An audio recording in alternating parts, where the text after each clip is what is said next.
Morning friends, सूरज भाई teach के YouTube channel में आपका स्वागत है। दोस्तों, हम पढ़ने वाले हैं प्रश्नावली 13.4 का क्वेश्चन नंबर 5। बहुत ही इंपॉर्टेंट प्रश्न है। आइए बताते हैं आपको कैसे इसे सॉल्व किया जाता है। बहुत आसान तरीके से आपको बताएंगे। मित्र, जो आपका हाल ही में एग्जाम होने वाला है मार्च में, उसमें एक क्वेश्चन पूछा जा सकता है। बहुत ही इंपॉर्टेंट प्रश्न है। तो आइए देखते हैं इसे कैसे सॉल्व किया जाता है। मित्र, बहुत ही आसान तरीके से हम आपको बताएंगे और हर एक स्टेप बाय इसको सॉल्व करते हुए जाएंगे। अब पूरा कॉन्सेप्ट आपको क्लियर करवाएंगे। तो आइए देखते हैं इसे कैसे सॉल्व किया जाता है। आइए, क्वेश्चन नंबर 5, 20 सेंटीमीटर ऊंचाई और शीर्ष कोण 60 अंश वाले एक शंकु को उसकी ऊंचाई के बीचों बीच से होकर जाते हुए एक तल से दो भागों में काटा गया है, जबकि तल शंकु के आधार के समांतर है। यदि इस प्राप्त शंकु के छिन्नक का व्यास 1/16 सेंटीमीटर वाले एक तार के रूप में बदल दिया जाता है, तो तार की लंबाई ज्ञात कीजिए। मित्र, देखिए कैसे हमने इस आकृति को बना रखा है, किस बेस पे। तो देखिए कह रहा है कि इस शंकु की ऊंचाई होनी चाहिए 20 सेंटीमीटर, तो आप लिखेंगे इसकी ऊंचाई 20 सेंटीमीटर। क्लियर। कह रहा है इसका शीर्ष कोण कितना होना चाहिए, 60 अंश। तो इसका शीर्ष कोण अगर 60 अंश है तो 30 मित्र ये हो जाएगा और 30 अंश ये हो जाएगा। क्लियर। कह रहा है ऊंचाई के बीचों बीच से, इस ऊंचाई के बीचों बीच से मतलब 10 सेंटीमीटर ऊपर और 10 सेंटीमीटर नीचे, बीचों बीच से क्या करता है वो, देखिए काटा गया है। तो यानी इस बीचों बीच से यहां से परस्पर क्या किया है, वो काट दिया है। कह रहा है जबकि तल शंकु के आधार के समांतर है। यदि इस प्राप्त शंकु के छिन्नक का व्यास, मतलब इस प्राप्त शंकु का छिन्नक ये है और ऊपर जो आपको दिख रहा है ये परस्पर क्या है, एक शंकु है। यानी इस छिन्नक को व्यास 1/16 सेंटीमीटर तार के रूप में बदल दिया जाता है। मतलब इस छिन्नक को पिघला करके 1/16 सेंटीमीटर वाले व्यास के रूप यानी तार के रूप में बदल दिया जाता है। तो देखिए इसे कैसे सॉल्व करते हैं हम।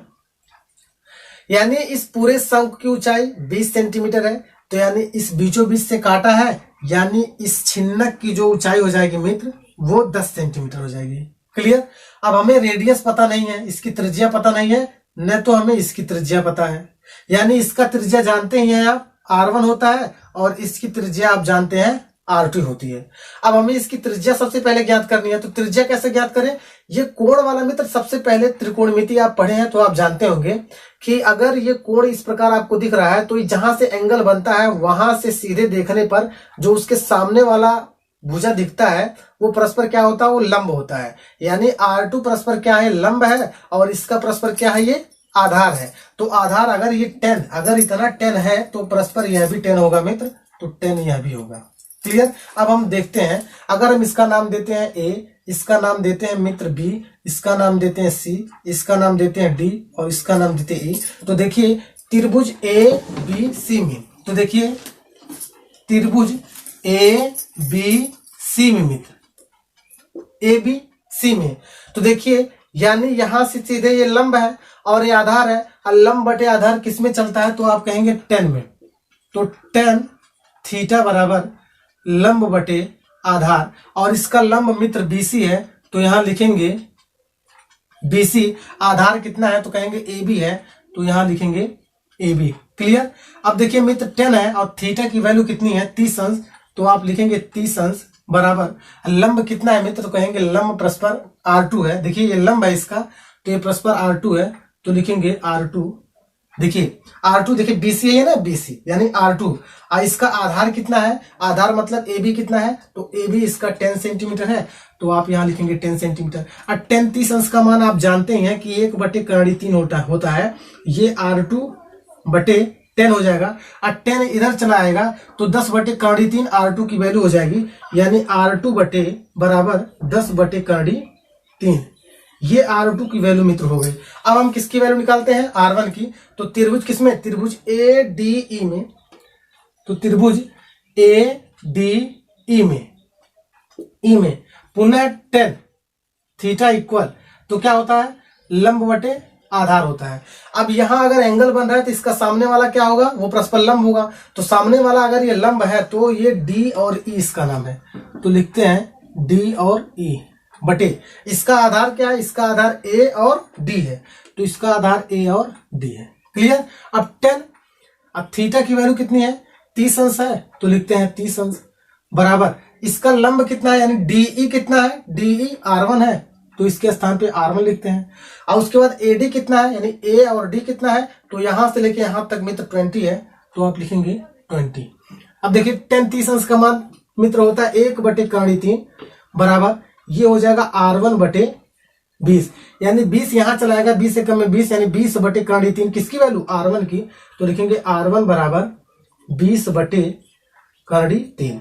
यहां आपको R1 की वैल्यू पता चल गई। अब आपको क्या ज्ञात करना है, तो ये जो इस छिन्नक को पिघला करके परस्पर 1/16 सेंटीमीटर व्यास वाले तार के रूप में ढाला जाता है, तो यही तार को ढाला जाता है, यही बनाया जाता है। और इसका व्यास परस्पर कितना दिया हुआ है, यानी बेलनाकार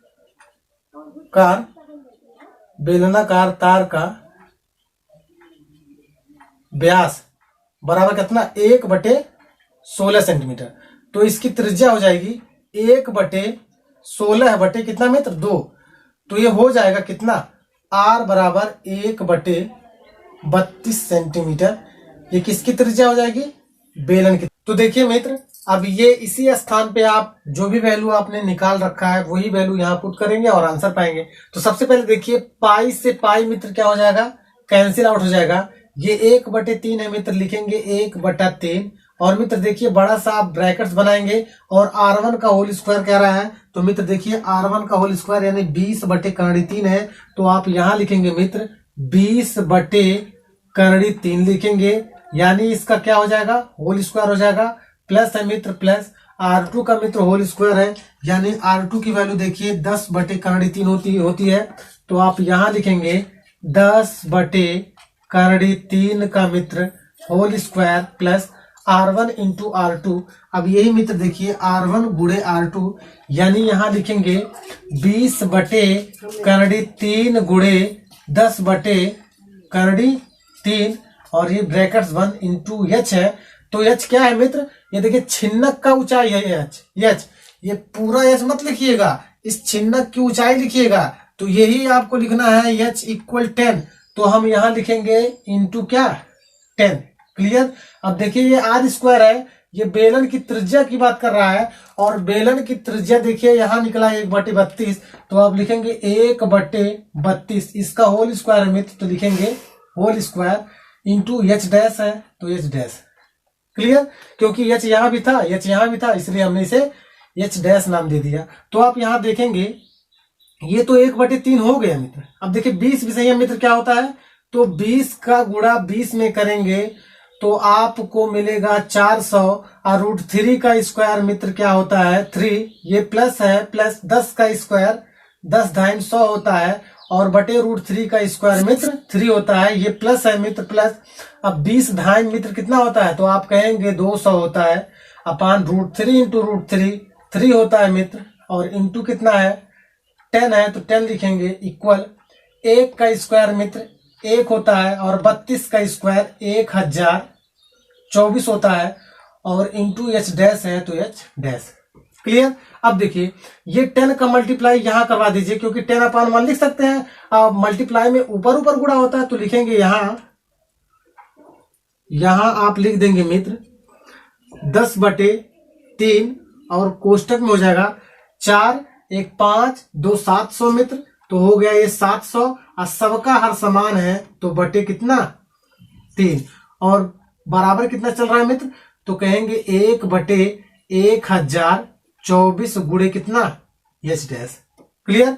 इसका मल्टीप्लाई इसमें करेंगे, और यह भी चलाएगा ऊपर, कहां चला जाएगा ऊपर, और ये चलाएगा नीचे। तो देखिए इसका मल्टीप्लाई इसमें करेंगे तो 7 पहले 700 है, और जैसे 10 से मल्टीप्लाई करेंगे 1 0 यहां और लग जाएगा, और देखिए ये इससे मल्टीप्लाई करवाएंगे तो 1024, यानी 1024, अब बटे 3 त्रिका मित्र 9। क्लियर। और बराबर बच जाएगा केवल H डैश।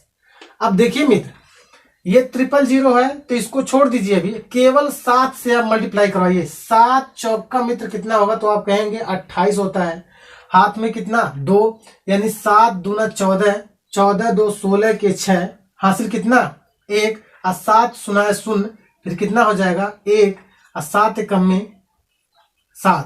और देखिए 3 जीरो है मित्र, 3 जीरो ऐसे रख दीजिए और बटा कितना 9, तो 9 इक्वल कितना एच डैश।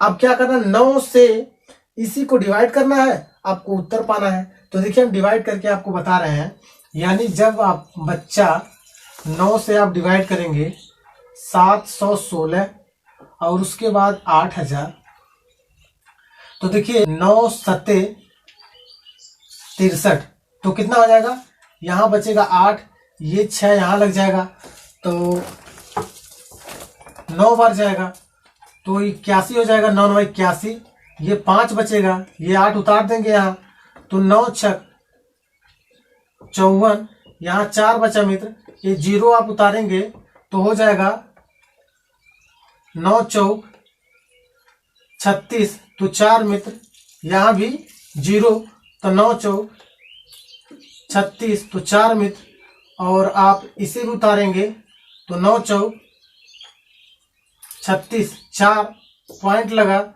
0, 9 चौक 36, फिर मित्र 4 बार जाएगा।